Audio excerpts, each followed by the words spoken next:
Dark Academia Rex, definitely add Nightshade and A Study in Drowning to your book list. If you want a trashy romance that's so cringe but you can't put it down after if you haven't read it already, and then an underrated fantasy series that is comparable to Mistborn and Throne of Glass, I would 100% recommend Poison City by Maria V. Snyder. Hello and welcome back to my YouTube channel. Today I'll be taking you through my July reading wrap up, so yeah, let's get into it. So in July I read 5 books, so I think maybe slightly less than last month, but it's not a competition, we're all just here to read for the fun of it. I feel like I had quite a good reading in July, like I pretty much enjoyed every book that I read. So we started off strong with Nightshade.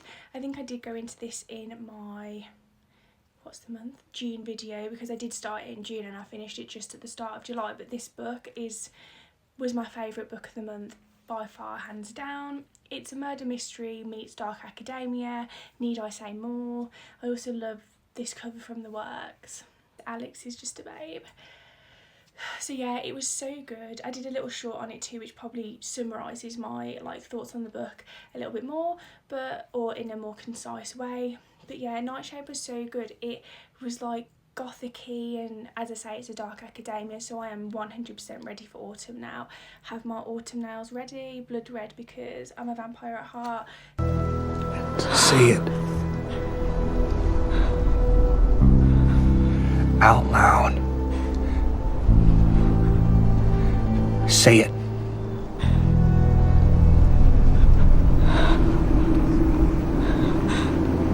Vampire. So yeah, gothic-y. It kind of gave Pretty Little Liars, some of the plots that kind of come up, it was reminded me a little bit of Pretty Little Liars, which was really cool. I also love all of Ophelia's outfits. It's she reminds me a little bit of Rory from Gilmore Girls. So again, we're going into autumn. I don't care if we're in August right now and that this was July's reading wrap up. This was probably the perfect book to read in September and October, so I think I probably will give it a reread. It was just really nice. It had a really good pace to it. There was a plot twist that was kind of guessable, but sometimes when it's a bit of a murder mystery, I think you can kind of guess them sometimes. But the way it ended, and I think it's a duology, which I love a duology, so I just need the next book ASAP because of the end. But they have this little flirtation. It's enemy to lovers, forced proximity. There's different houses within the school, so Ophelia goes to a school to kind of uncover what happened to her parents. They were murdered, and she goes to Sorosong University to find out what happened to them. Her and Alex end up in the same house, Nightshade, and then her and Alex kind of get thrown together, and then as all good stories go, the rest was history. Alex is tall, dark and handsome. He's got tattoos, so he's on the surface a typical bad boy, but at heart he's got younger siblings that he basically has to parent for them, so he's just got the traits of a good man. So yeah, not going to linger too long on this because it's been a while since I've read it now, so I've also kind of forgotten all the little bits, but I did do a short and that summarises it quite well. But Autumn Woods, you smashed this one. Nightshade was the best book of July. I gave it 5 stars, no questions about it. If you haven't read this already, maybe save it for autumn, but definitely add this to your TBR. And then the next book I read was A Study in Drowning, so this was reread. I did read it last year.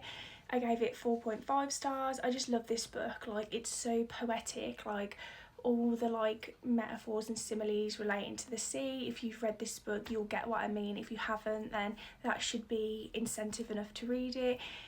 The premise of this is that Effie, she's the main girl, has a favourite author, and then she gets chosen to go to her author's favourite home to redesign it basically, because she's in architecture, but nothing's as it seems.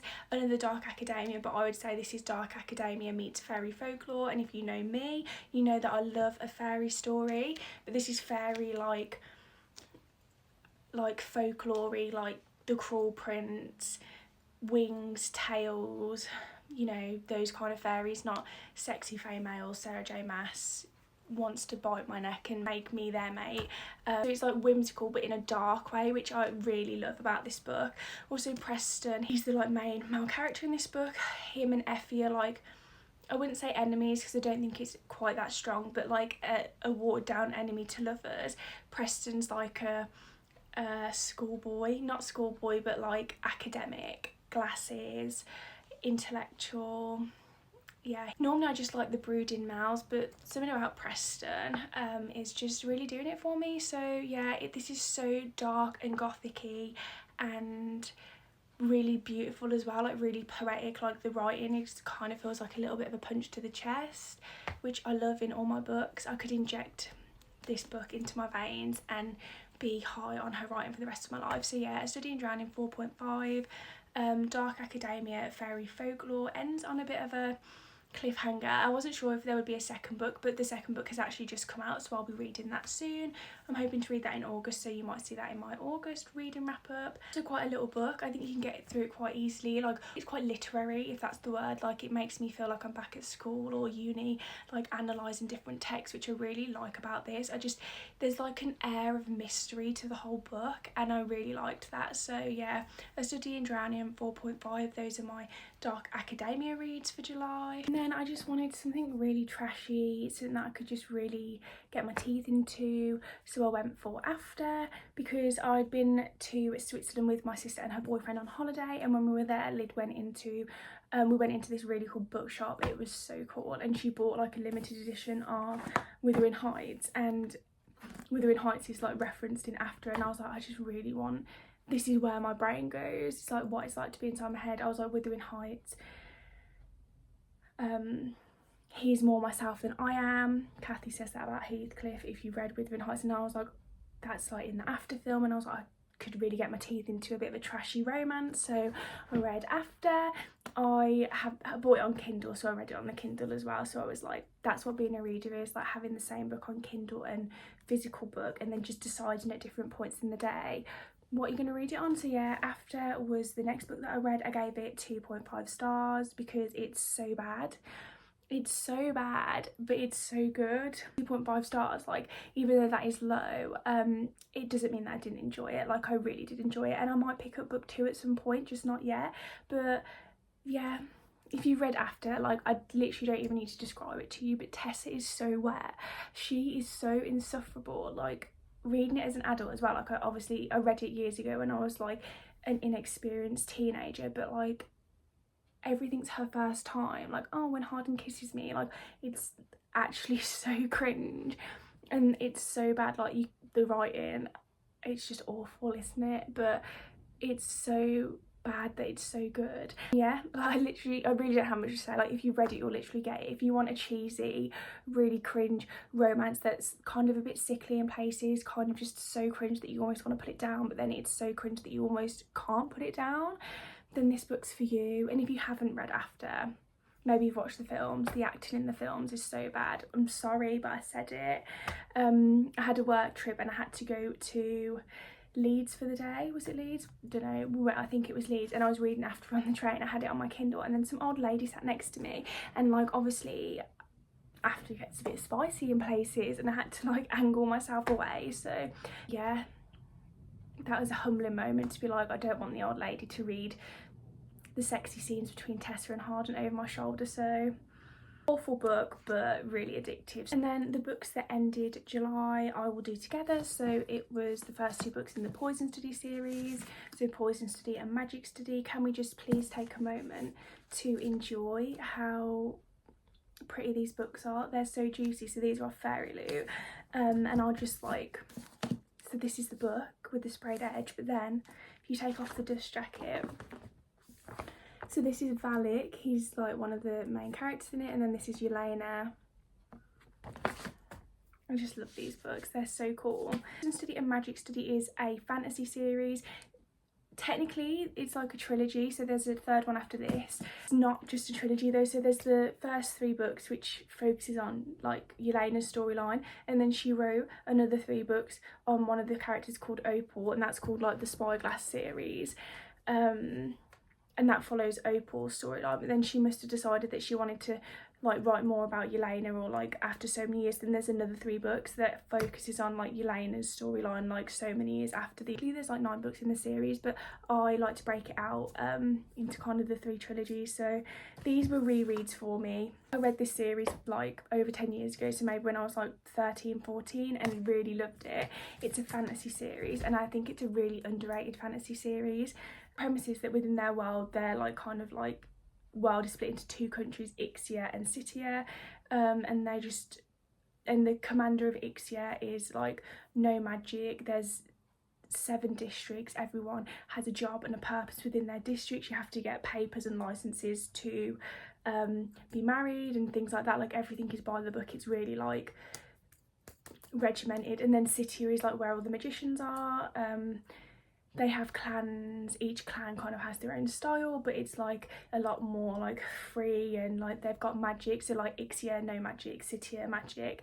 Book 1, it's called Poison Study because Yelena is in the commander's dungeon waiting to be executed, and then she gets that she's the next in line for execution, and before she's executed, Valak, the commander's advisor, gives her the choice. She can be executed, or she can be the commander's new food taster because the previous food taster died. The food taster's job is basically like testing the commander's food before he eats it to make sure he's not poisoned. So given the choice, Yelena chooses to be the food taster, and that's where Poison Study comes from because she has to learn about all the poisons. To stop Yelena from escaping, Valak gives her poison that she doesn't know about until after she's taken it, and then she has to return to Valak every morning for the antidote, and that's how he keeps the food tasters in check. And then whilst this is all going on, Yelena's like backstory, how she ended up in prison, like is like fed through, and then there's like a slow burn romance between Yelena and Valak, and it's not enough. Like it's definitely fantasy. Like romance in this series is like a subplot, like it's really off page, it's hardly there. In Magic Study it's hardly there at all. There's even less romance in Magic Study, which is kind of annoying because I do like it a little bit more, but it's in that it's that idea that it's in the pages that aren't there. Like it's like off page, like in their interactions, you know, the looks across the room and whatever. So yeah, really good series. I won't go into what Magic Study is because it will ruin the end of Poison Study. So if I was comparing Poison Study to any books, like mainstream books that you might know, I would say Poison Study is Throne of Glass meets Mistborn, because you got that whole like, I would say Yelena is quite like Selena. The names are very similar. But then I also think Yelena's very much like Vin, and the way the magic system works and the different kinds of magic in that, and just how she kind of goes on that magical journey with like people in power not liking the magic, and like that whole atmosphere is very much like Mistborn. So if you like Throne of Glass and you like Mistborn, then you will definitely like Poison Study. I will say there's no spice in this, it's slow burn romance, but I just love that, and it's just a really good fantasy series. So Poison Study 5 stars, Magic Study 4.5.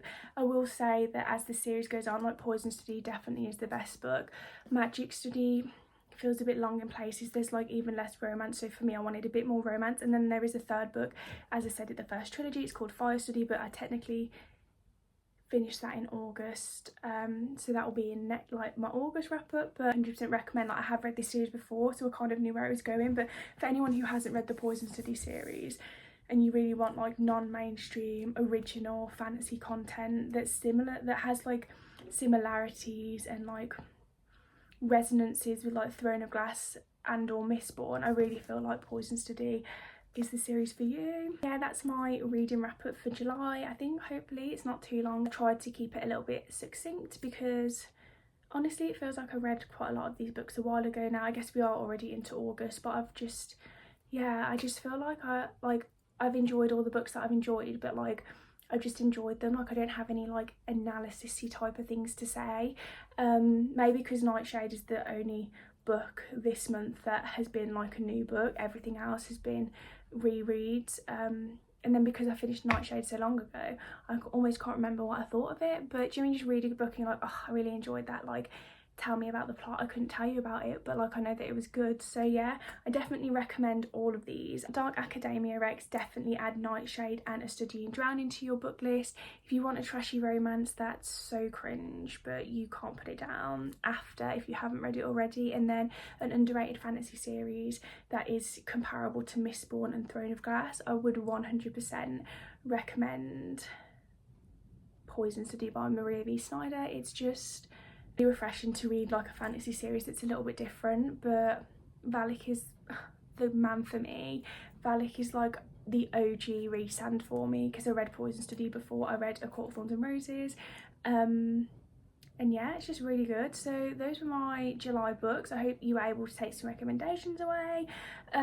Let me know in the comments what your favourite book for July was. Let me know in the comments which book you're adding to your TBR out of the ones that I've talked about. And yeah, maybe let me know what books you're most excited for in August. Thanks for watching. I'll see you in the next video.